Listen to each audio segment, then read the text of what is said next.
صاد والقرآن ذي الذكر بل الذين كفروا في عزة وشقاق كم أهلكنا من قبلهم من قرن فنادوا ولا تحين مناص وعجبوا أن جاءهم منذر منهم وقال الكافرون هذا ساحر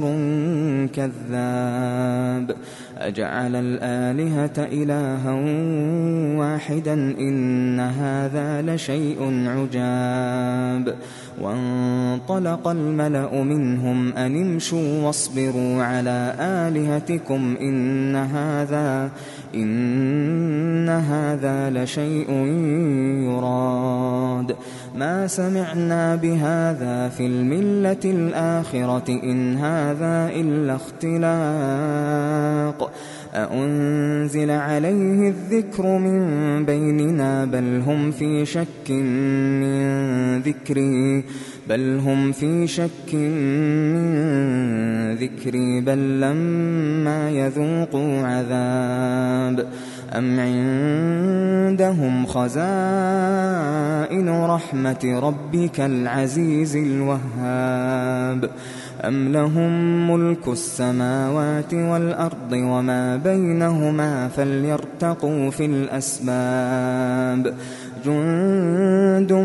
ما هنالك مهزوم من الأحزاب كذبت قبلهم قوم نوح وعاد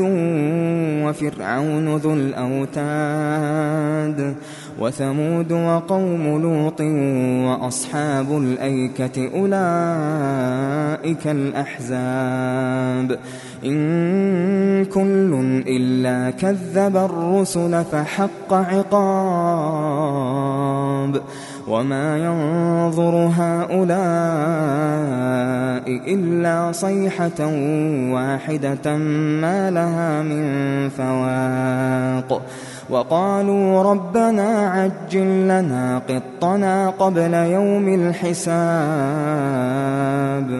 اصبر على ما يقولون واذكر عبدنا داود ذا الأيد إنه أواب إنا سخرنا الجبال معه يسبحن بالعشي والإشراق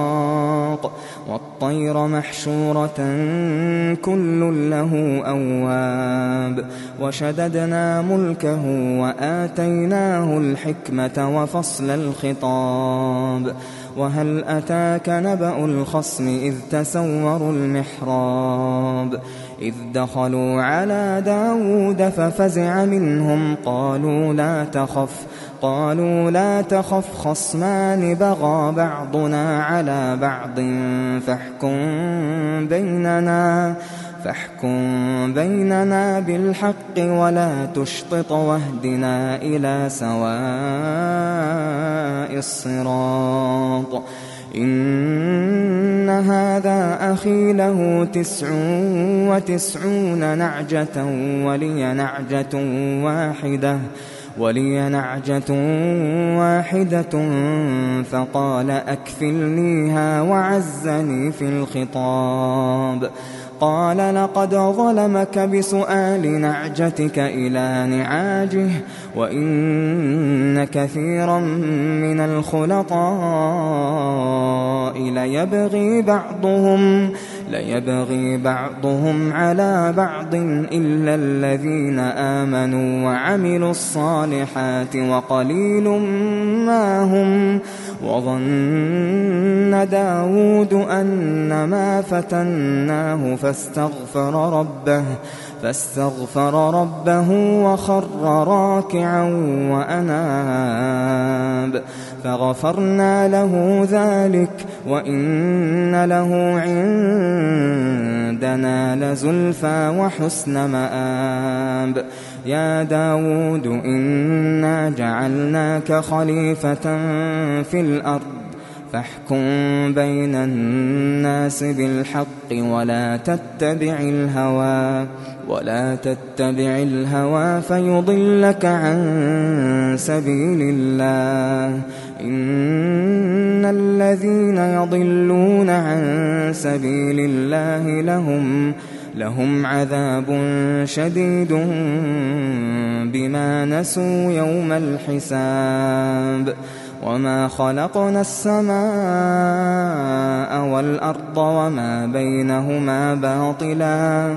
ذلك ظن الذين كفروا فويل للذين كفروا من النار. أم نجعل الذين آمنوا وعملوا الصالحات كالمفسدين في الأرض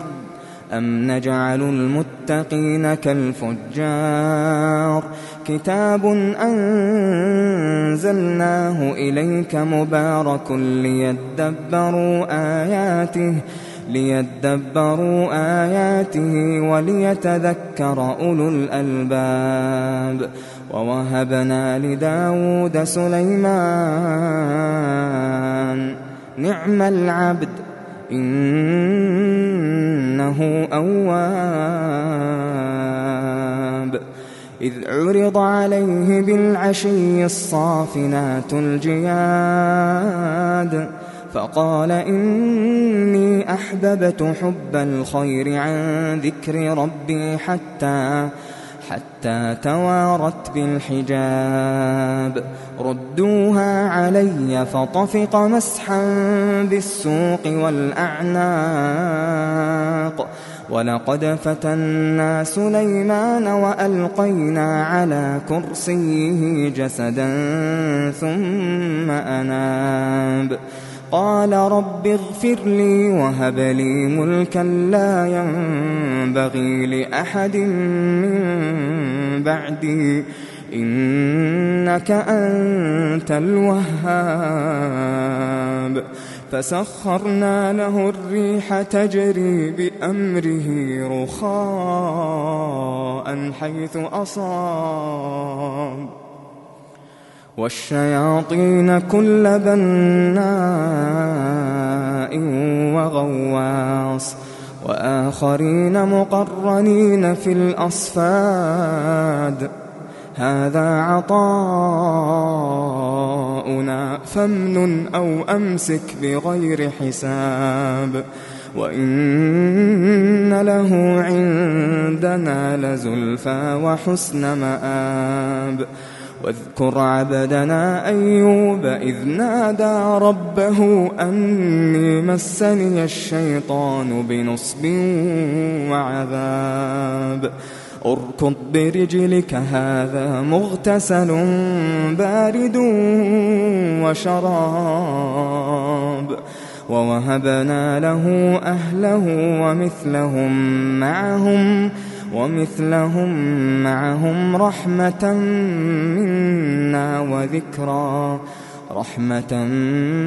منا وذكرى لأولي الألباب.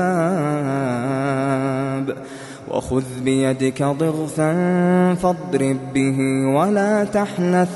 إنا وجدناه صابرا نعم العبد إنه أواب.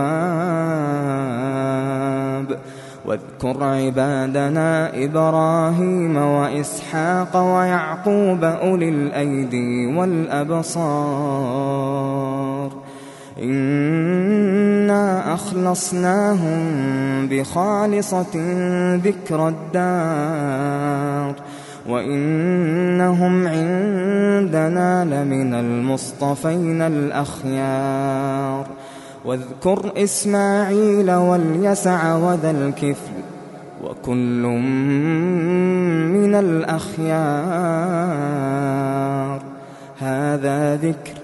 وإن للمتقين لحسن مآب.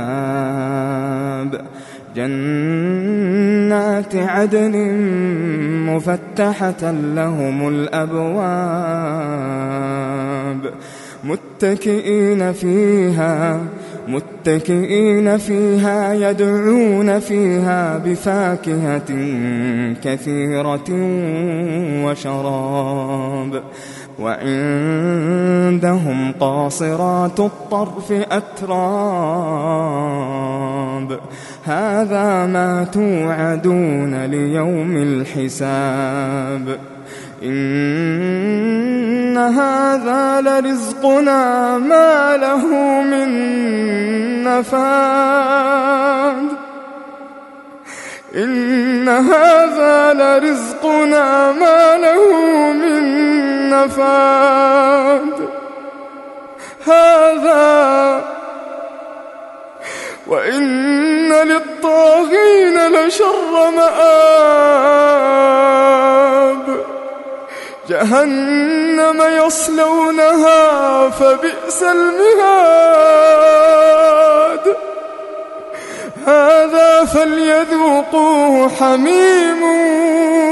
وغساق وآخر من شكله أزواج هذا فوج مقتحم معكم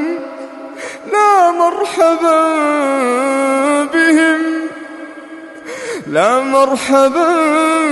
بهم إنهم صالوا النار قالوا بل أنتم لا مرحبا بكم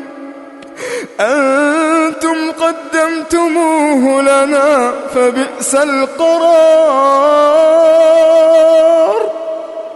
قالوا ربنا من قدم لنا هذا فزده عذابا ضعفا في النار وقالوا ما لنا لا نرى رجالا كنا نعدهم من الأشرار أتخذناهم سخريا أم زاغت عنهم الأبصار إن ذلك لحق تخاصم أهل النار قل إنما أنا منذر وما من إله إلا الله الواحد القهار رب السماوات والأرض وما بينهما العزيز الغفار قل هو نبأ عظيم أنتم عنه معرضون ما كان لي من علم بالملأ الأعلى إذ يختصمون إن يوحى إلي إلا أنما أنا نذير مبين إذ قال ربك للملائكة إني خالق بشرا من طين فإذا سويته ونفخت فيه من روحي فقعوا له ساجدين فسجد الملائكة كلهم أجمعون إلا إبليس استكبر وكان من الكافرين قال يا إبليس ما منعك أن تسجد لما خلقت بيدي أستكبرت أم كنت من العالين قال أنا خير منه خلقتني من نار وخلقته من طين قال فاخرج منها فإنك رجيم وإن عليك لعنتي إلى يوم الدين قال رب فأنظرني إلى يوم يبعثون قال فإنك من المنظرين إلى يوم الوقت المعلوم قال فبعزتك لأغوينهم أجمعين إلا عبادك منهم المخلصين قال فالحق والحق أقول لأملأن جهنم منك وممن تبعك منهم أجمعين قل ما أسألكم عليه من أجر وما أنا من المتكلفين إن هو إلا ذكر للعالمين ولتعلمن نبأه بعد حين.